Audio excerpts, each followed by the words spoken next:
اخوي يا جماعه يا كويت ماكله شيء ومتخدره من خالتي وكلبي.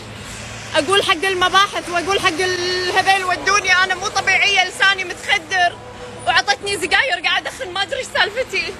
مو راضين يودوني، مو راضين يودوني. حسبي الله ونعم الوكيل، في شيء غلط قاعد يصير. وهذا المباحث اقول له اخوي بسوي اثبات حاله ابي اروح، لا ما تروحين وباردين وصار لي نص ساعه. لا راضين يودوني وقاعد اختنق، ومو راضين يعلبونا الكلب، والكلب ماكل من نفس الاكل وانا خايفه في شيء.